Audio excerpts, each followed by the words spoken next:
guys, I know it's been a hot minute since I updated you all and did a garden tour. I've really been in a transition moment. We originally started this farm to grow herbs and sell it at the market, which we're doing and we totally love. With doing that, we've quickly realized we need to be doing more. We need to be offering our community more. We need to be offering our family more. And let's just be real. We're not going to make a living selling basil. And I know it probably could happen, but for where we are, where we live, what we're doing, we've got to expand. We deserve that, and our community deserves that. We live in North Georgia, and our farmers market is extremely busy. People come from all over the surrounding areas to our market. And in our market, there are 2 other farms doing organic, sustainable farming. People need access to good food, and local is far better than anything you're gonna get in the store. But for my personal beliefs and reasons, I'm all about the organic, sustainable farming model. So we are going to be turning this into more than just food, more than just herbs. We're gonna go at it strong. So I'm gonna take you around the garden and explain a few things that we've been learning along the way and where we're at with everything. Also though, I want to tell you, if you do not have this book, I highly, highly, highly suggest it. Whether you're going to market garden or just garden for yourself, this is where it's at. He goes over so much about soil health, tilling, no tilling, things that you need to know when you're growing your own food. So this right here, The Market Gardener by J.M. Fortier, is invaluable. I wish I found it sooner. I've been digging in, taking notes, and I can't wait to put into practice on our own farm. So let's go on a little tour. This garden didn't show me the importance of soil health. I don't know what would have. Like, we literally saw it play out in front of our very own eyes. So when we bought this property, it was just pasture. It was overgrown. The weeds were tall. There were blackberry bushes growing in the middle of it, thorns and thistles, poison ivy, vines, and we didn't really know what we were doing. So we had a neighbor come out. He tilled up this spot for us. We planted. Now, of course, the weeds are taking over. It's been extremely overwhelming, but we're doing it. We're still going forward. We're picking as many weeds as we can. We're doing what we can naturally to combat pests, which honestly, I expected a lot more pests than what we do have, but I know it's only July, so more maybe yet to come. I don't want to speak anything, but really pests haven't been our main issue. The main issue has been all of the weeds and also all of the rain. We've had an extremely wet summer, and that is killing a lot of plants. They're getting too much water. So here's a view of the garden. You can see it's not not very green, then it's green and it's lush. So what we did was we had a load of compost brought in, and we spread it through as best we could, and then just did a light till in because this ground hasn't been worked in decades. And you can totally see the dividing line. Tomatoes lush and green, tomatoes not lush and green. Like, you can see how those are real high and those are like, you can't even hardly see them. Well, if that doesn't show you the importance of soil health and your plants, I really don't know what will. Also, this side, way more weeds, way harder to weed than this side. So that being said, my aunt had a great suggestion, and I actually just finished reading this in the book, to let half of the garden rest this fall and this winter. So we're going to have a soil analysis done, amend the soil, bring in some compost, tarp it, let it rest, let it kill the weeds, and then farm it this coming spring.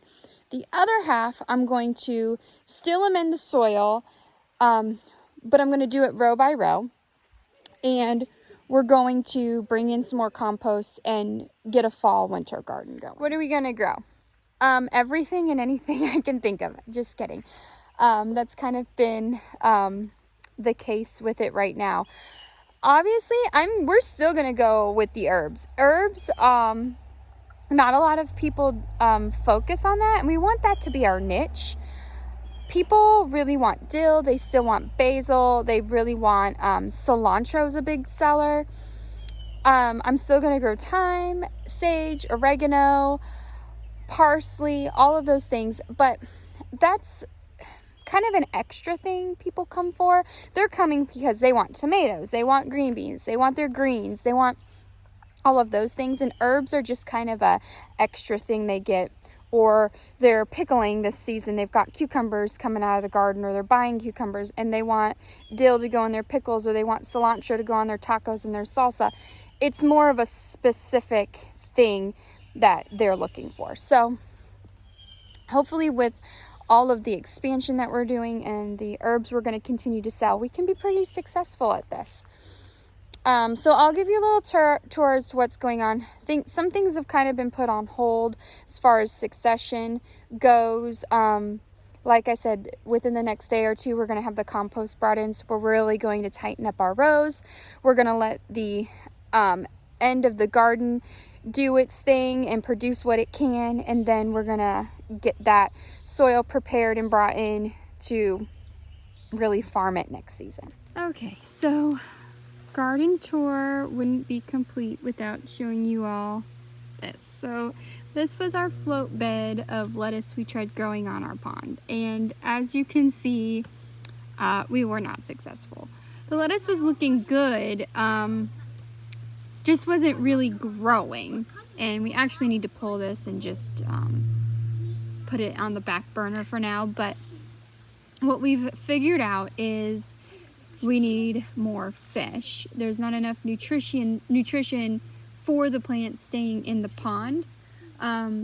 This is not a closed-in system, so water comes in from that spring and that pipe from another spring, and then it flows out through this creek. If you had a true aquaponics system, it's going to stay inside. You're going to add your nutrition either by buying it or by using fish, and we're not going to add any nutrition. We want the natural ecosystem to feed the plants. So we haven't given up on it yet. We are going to try again, but for now, with everything else going on, we're just going to chalk it up as a learning experience and put it on the back burner. So over there is our trail. When we come from the house, we drive that trail. Brings you in to the farm. We've got our little equipment barn down there, my greenhouse. All of the apple trees are just, one in particular, it is just covered. It is so awesome. I'm so excited. I don't know if you can see all those apples. Yay! And then the other ones are doing okay. Hopefully next season, now that they've been cared for, will really pick up. We got our piddly little berry patch, but the good news is wild blueberries are everywhere. So as an experiment to combat the weeds, we had this is more of like landscape cloth that you would use when you're putting it over like a flower bed, and then you're going to mulch over it because it's really thin. But it's what we had, and we didn't want to invest a lot of money in case we didn't like this way of doing things. But I mean, as you can see, it's smothering the weeds. I mean, there's a few weeds popping up where there's no plant, but even like around the plant, there's like nothing. So it's doing really good. It's smothering the weeds. We might use this if we need to going forward. It was a really good experiment. I really need to get out here. I'm gonna have to start trellising some tomatoes. So this is our second round of tomatoes. I want to be able to sell just a few at least at the market, but I need to focus on putting up enough for us for the year. That's number one. and whatever's left over I'll sell. Got some marigolds. All of our corn is just growing so nicely. It's so green and tall. We've got quite a few varieties of corn. Just your typical yellow sweet corn, and we've got some popping. Three varieties. Okay, Three varieties. We've got okra coming up. If I can show you through the kids. Okra's coming up good. Hey folks, this is poison ivy. Okay. Just so you know. That's not poison ivy. I know. It's okra. You probably won't eat it because you'll act like I'm feeding you poison ivy. So all of our tomatoes, I've got 2 rows of tomatoes, and then the 3rd row is my aunt's. She planted a lot of corn and things. We shared garden space like I've mentioned before. Hey, there's one that is about ready to pick. You see it? Mm-hmm. You can pick that one. Right here? Yeah, and we can put it on the windowsill till it's really ready. Awesome. That's probably the reddest one we've gotten out of the bunch. Tomatoes have been a little slow going. We've got some cherries popping up. I can't really tell you what's what. My friend gave me a bunch of really cool varieties. Just kind of got mixed up when we were planting that day, so. Hey, Mommy. What? There's little small tomatoes over here I can get. If they're red, pick them. Again, like you can just see how over here the weeds are taking over and things just aren't thriving. This one's doing pretty good. These are a Cherokee black bean. They're doing pretty good. These are just like a pink striped pole bean. I got some little tomatoes. Oh, yum. Put those in the dish. This is, again, all my aunt's. Her peppers are doing way better than mine. My peppers just, I've got another round going in the greenhouse. I think I'll have enough time. I got these little tomatoes. Very cool. I think I'll have enough time to get some in before first frost comes. Those will go down there, the other end. My tomatillos, I don't know if I mentioned, all of this stuff was started at the same time or within like a week of each other. And then we got a squash. Golden squash. See, these beans just aren't really taking off. I mean, look at this zucchini plant compared to those over there, all planted at the same time. You can just see how soil health really does. It does. It's not just a thing that they say. It really makes a huge difference. Hey, can you pick that squash down in there? You want to pick them? Eggplants, we got one off of there already. I can't believe I'm showing you this mess. Tomatillos, they're kind of bouncing back. They were falling over and growing in roots into the ground, so we had to stand them up. So they're making their way back. These are garden huckleberries, so they don't. I had to do a little research because we had a friend come over and she's like, these don't look like the huckleberries I grew up eating. And they're not. They're garden huckleberries, so they grow like this. They're not sweet. You don't want to eat them off the, hold on. You don't want to eat them off the vine. They won't taste very good. But when you cook them and make them into like a jam or a pie filling, people say they're absolutely amazing. So I planted these in case we didn't get a good berry harvest this year. We would at least have jam for the year. And I will plant these every year. I just won't plant them in the main garden. I think I'm going to plant them along the creek line. All of our, what I thought was bush beans. Again, look how big and vibrant and happy these are. And then they just kind of peter out as you go down the row. That's okay. Lesson learned. I mean, I don't consider this year a failure. I mean, we have won in so many ways. We've got clear direction now, and we've also got knowledge that's going to carry us. But we were told, and actually a friend of mine bought these as well from the same store. We were both told they were bush beans, and they're not. I mean, look, they're running. So we're going to string these up and get them trellised. And then I'm going to add some Malabar spinach in. I've got some empty holes. I'm going to add some Malabar spinach in and trellis those as well and get those growing for the market since it likes the heat.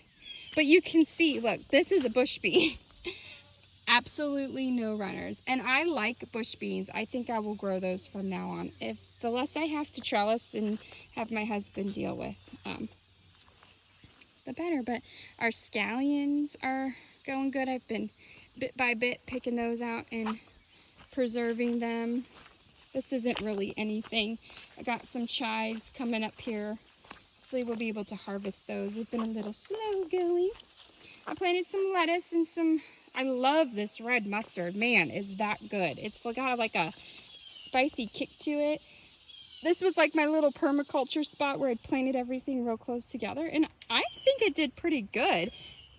As you can see, there's some tatsoi in there. I've harvested lots of lettuce, so that's fun. Here's our dill patch. Third succession should be coming up anytime now. That's a great seller for the market. And I'm gonna move this over to where the fennel was and out of this walk area. It keeps getting pushed down and it's kind of getting choked out by the huckleberries. This is beets. I've just been pulling those one by one, fermenting them. I ferment a lot of our food. We eat a lot of fermented foods. And then this row here in front of me were our potatoes. So we harvested those and did pretty good.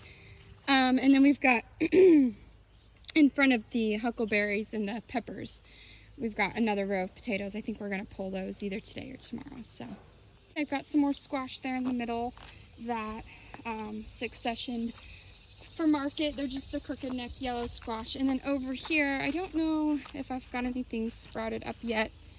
We got some watermelons amongst the weeds. Oh, there's a little guy. I've got zucchini and patty pan in here. So I'll tell you a story about that. So the vendor near us had patty pan squash, and people were like, "Oh my goodness, what is this? I've never seen it. How do I cook it? What do I do with it?" And they were just kind of like it's squash, you know, kind of a thing. But I could tell people really loved it. I hadn't seen it again, so I thought that would be a cool thing. I think they're cute. I think they will be great for fall. And to my knowledge, I haven't seen anybody else with them here. So I'm kind of excited. I want to find different takes on regular things. So like I've got purple kale growing. I've got Easter egg, radishes, different color beets, different color lettuce, and like the red spicy mustard is different from your green mustard. Another way I want to expand our farm business is by selling live plants. So I'm going to work on getting our live plant license through the state of Georgia and doing greenhouse sales and teaching people how to put in their own gardens and grow their own food, because there's so much joy and satisfaction in eating that tomato that you grew, or looking at your plate and having a big old salad and thinking, wow, I grew every single thing on that plate. And I want others to be able to feel that as well. That's our garden. That's our plan. I'm sorry it's taken me so long to do another update, but things are changing, things are evolving. I want to take you all along with us and show you how everything's doing.